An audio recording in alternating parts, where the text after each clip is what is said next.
The laughter coming from inside the house stopped me cold. I was standing on my daughter's front porch, hand raised to knock, and through the door I could hear the kind of laughter that fills a whole room. The kind that bounces off walls. I checked my watch. 6:48 p.m. I was 12 minutes late. My knee had been bad all week, and the drive from Sudbury had taken longer than I'd planned because of the construction on the 69, and I'd stopped at the LCBO in Parry Sound to pick up a bottle of Inniskillen Riesling, which my daughter loves. I stood there a moment longer than I needed to. There was no particular reason for the pause. I was just tired. 63 years old, retired from the railways 2 years ago, living alone in the house where I raised my kids. My wife, Marguerite, had passed 4 winters ago. Breast cancer. The kind of thing that takes a person slowly, and then all at once. After she was gone, the holidays became something I got through rather than something I looked forward to. But this year, my daughter had insisted. She'd called me 3 times in November. "You have to come, Dad. It's Christmas Eve. I need you there." So I was there. Standing on her porch with a bottle of wine and a bad knee, I knocked. No one came for almost a minute. I could hear movement inside, the shuffle of feet, someone shushing someone else, and then laughter again. Not the big room-filling kind, but the quieter, private kind. The kind that comes after someone says something they didn't mean for everyone to hear. My son-in-law opened the door. His name is Wade. He's 41, works in commercial real estate in Barrie, drives a truck that costs more than my pension pays in a year. He's the kind of man who always seems slightly amused by something, like he's watching a movie that everyone else is too slow to understand. He looked at me standing there, and something crossed his face, just for a second. Something that wasn't quite surprise and wasn't quite annoyance, but lived somewhere between the two. "Hey, Al," he said. He calls me Al. I've asked him twice to call me Alan or even just Sir as a joke, but he calls me Al. "Come on in. Didn't think you were going to make it." "Traffic on the 69, I said. "Should have left earlier." He said it without any particular edge, which was somehow worse. He took the wine bottle from me, glanced at the label, and set it on the hallway table without comment. My daughter appeared from the kitchen doorway. Renee. She was 36 that Christmas. Same dark hair as her mother. Same way of pressing her lips together when she's trying not to show something. She hugged me, and it was a real hug, tight and long, and I felt something loosen in my chest that I hadn't known was clenched. "Dad, you made it. I'm so glad." Of course I made it. The house was full. Wade's parents were there. His father, a retired car dealer from Innisfil, and his mother, a small, loud woman named Beverly who had strong opinions about everything and shared all of them freely. There were 2 of Wade's brothers and their wives. A couple Renee and Wade's age who I didn't recognize. And the kids, Renee and Wade's 2 boys, 7 and 9, who barely looked up from whatever game they were playing on the floor before going back to it. I was the only person there from Renee's side. That had been the case for the last 3 Christmases. Marguerite's family was in Quebec, and since she'd passed, the connection had faded to Christmas cards and the occasional text. Son, Timothy, lived in Vancouver, and this year he hadn't been able to come. New job, no time off yet, so it was just me. 1 chair on one side of the table, surrounded by Wade's world. I didn't mind, or I told myself I didn't. We had drinks in the living room before dinner. Someone had put on a playlist, the kind of Canadian Christmas music that feels slightly generic. A bit of Michael Bublé, some older stuff. Beverly told me about her knee surgery. Wade's brother talked about the housing market in Barrie. I sat with my ginger ale. I'd stopped drinking 3 years ago, quietly, without announcement. And I listened, and I nodded, and I was, as I always tried to be in that house, easy and undemanding. At some point, Wade came and sat next to me. We talked for a few minutes about the Leafs. That's what Wade and I had always talked about. The Leafs and nothing else. It was a safe subject. We both knew it was safe. I think we both appreciated it. But then he leaned back in his chair and looked at me with that slightly amused expression and said, "You doing okay up in Sudbury? On your own?" "I'm doing fine," I said. "Big house for 1 person it is. Rainey worries about you." He said it the way people say things when they want to sound like they mean one thing but they mean another. "We've talked about it. Whether you should maybe think about downsizing. Something smaller, easier to manage." I looked at him. "I manage fine." He nodded slowly like he was considering this information. "Sure, yeah, of course." He went back to the Leafs after that. But something had shifted in a way I couldn't quite name. Dinner was the kind of thing that takes weeks to prepare and 45 minutes to eat. Renee had made tourtière, her mother's recipe, the one that Marguerite had written out by hand on a recipe card that Renee still keeps in a wooden box in her kitchen. She'd made roasted root vegetables, a green salad, fresh bread. It was the best meal I'd had in months. In a house full of Wade's family, my daughter had cooked her mother's food. I sat at the far end of the table, next to one of the wives I didn't know, who was pleasant and asked me about Sudbury and listened when I answered. Wade sat at the other end. After the main course, when everyone's plates were pushed back and the table had that comfortable, satisfied feeling that comes after a real meal, Wade stood up. He picked up his wine glass. I had not seen this coming. "I want to say a few words," he announced. There was the usual settling that happens when someone makes this announcement at a table, a little laughter, a few chairs turning, the sound of glasses being picked up. "Just want to take a second to be grateful. Good food." He looked at Renee. "Great cook," she smiled. "Good family. Good house." He said the word house in a particular way. I noticed it, and I just want to say, Christmas is about who you choose to spend it with, the people who actually show up, who are actually in your corner, the people you know you can count on. He paused. He smiled around the table, and I look around this room, and I see every single one of those people. He raised his glass, and he said it. To the people who matter, and to the fact that the ones who don't, he laughed a little, like it was a joke that everyone would be in on, aren't here to ruin it. There was laughter. Not all of it, but most of it. Beverly laughed. Wade's brothers laughed. The couple I didn't know laughed. It spread around the table the way these things spread at dinners, because when someone who seems comfortable and in charge makes a joke, the people around them laugh. My daughter did not laugh. She was looking at her plate. I had one moment, one fraction of a second, where I thought I might have misunderstood, where I told myself, he's not talking about you, you're being sensitive. It's Christmas Eve, and you're 63 and tired from driving and your knee hurts and you're reading something into nothing. I looked at Renee. She still wasn't looking up. I set my napkin on the table. I pushed my chair back. I did it slowly and without scraping, because I've always believed that if you're going to leave a room, you leave it with some dignity. I stood up. I picked up my glass of ginger ale. I took it to the kitchen. I rinsed it out in the sink. I could hear the table behind me.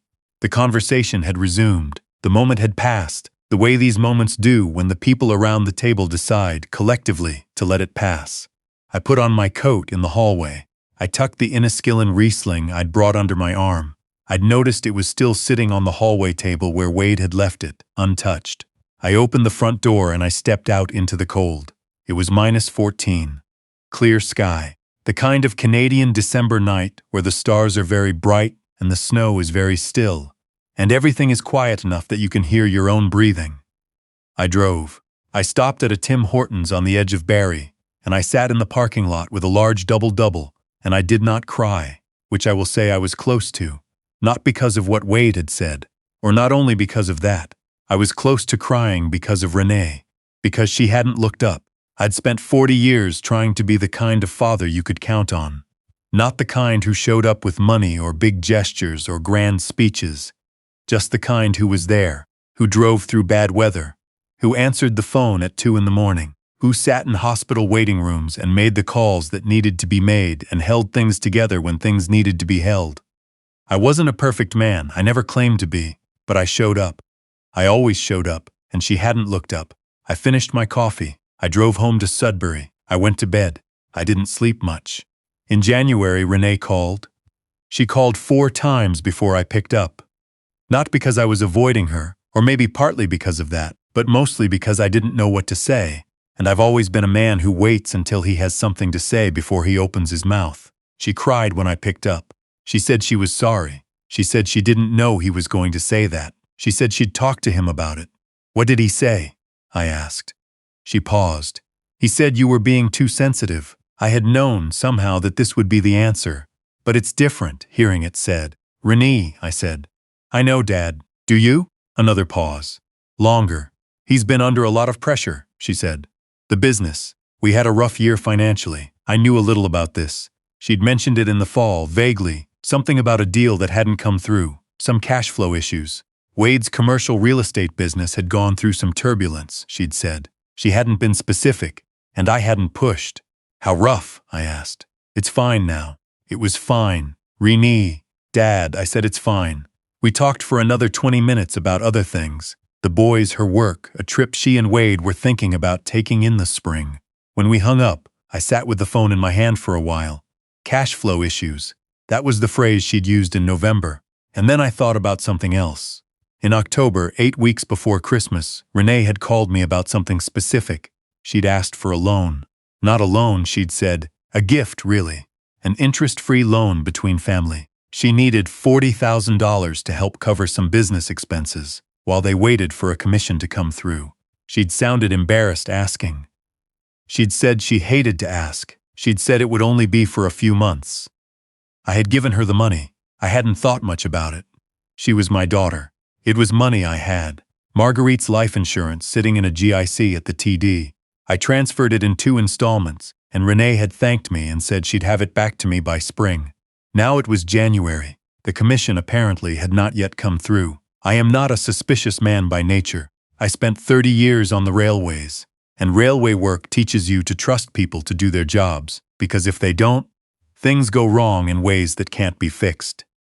I learned to take people at their word. I learned that most people, most of the time, are trying to do right. But I also learned to pay attention. In February, I drove down to Barrie. I didn't tell Renee I was coming. I'd decided I wanted to see the house, the boys, maybe take them all to lunch. A spontaneous visit, the kind that families used to do more of before everyone's life became a calendar event. I parked on their street. In the driveway next to Renee's Subaru was a new vehicle. White, enormous, the kind of pickup truck that takes up 2 parking spaces.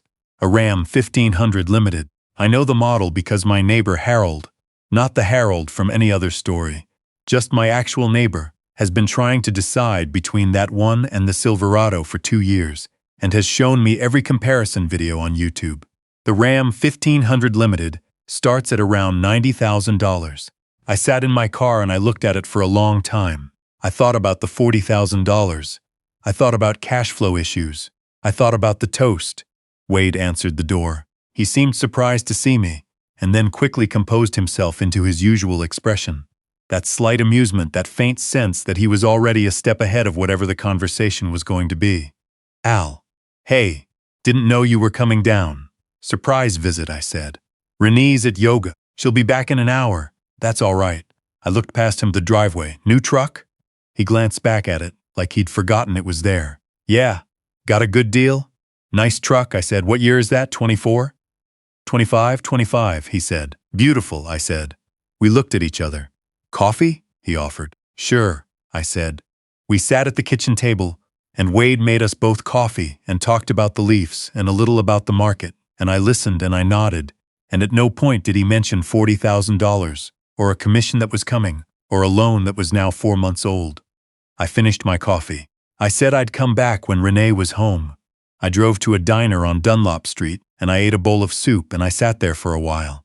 When I got home to Sudbury, I called my brother-in-law, Marguerite's brother, who is a retired family lawyer and now does estate planning out of an office in Gatineau. His name is not important to this story.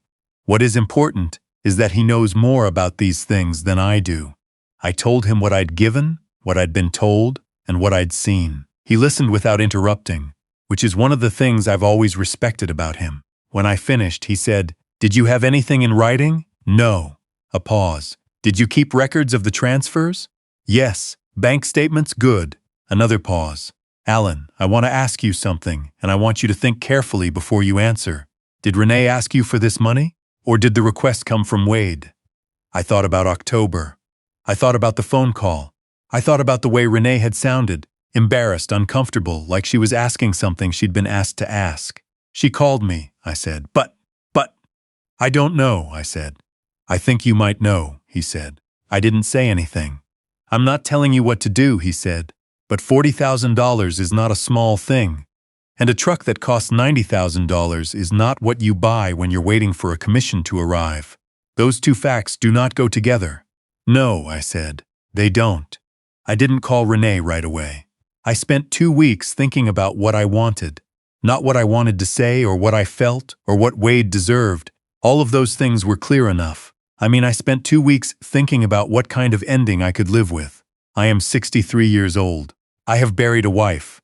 I have watched my kids grow into people with lives that don't quite include me anymore. And I have made my peace with most of that, because that is what your children are supposed to do. And if you loved them right, they do it. I did not want to blow up my daughter's marriage. I did not want to be the cause of something she couldn't come back from. But I also knew that there are some things you can't unknow.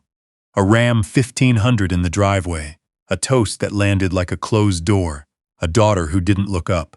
I called Renee in March. I told her everything I'd put together. I told her about the truck.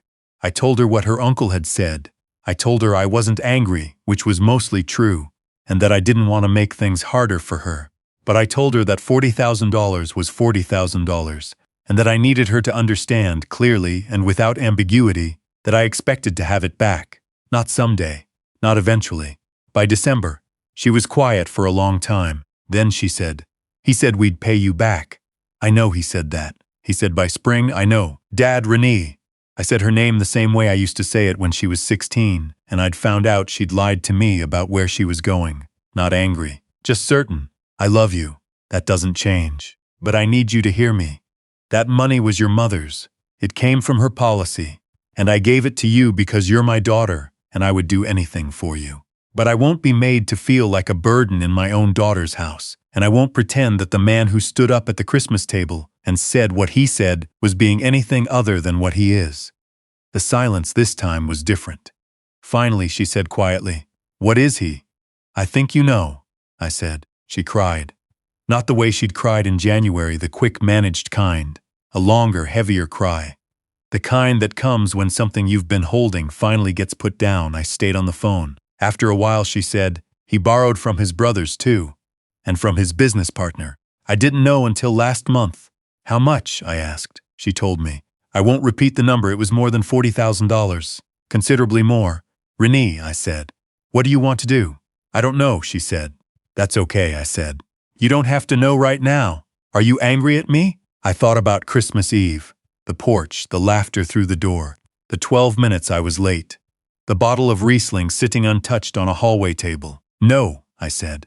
"I'm not angry at you." We talked for almost 2 hours. We talked about her mother, which we hadn't done properly in a long time. We talked about the boys, what this meant for them, what the right thing was. We talked about money and lawyers and what the next steps might look like. I told her about her uncle in Gatineau, and she said she'd call him. Before we hung up, she said, "Dad, I'm sorry I didn't look up." I had not expected her to say that. I hadn't even known she'd noticed. "It's okay," I said. "It's not," she said. "No," I said after a moment. "It's not, but it will be."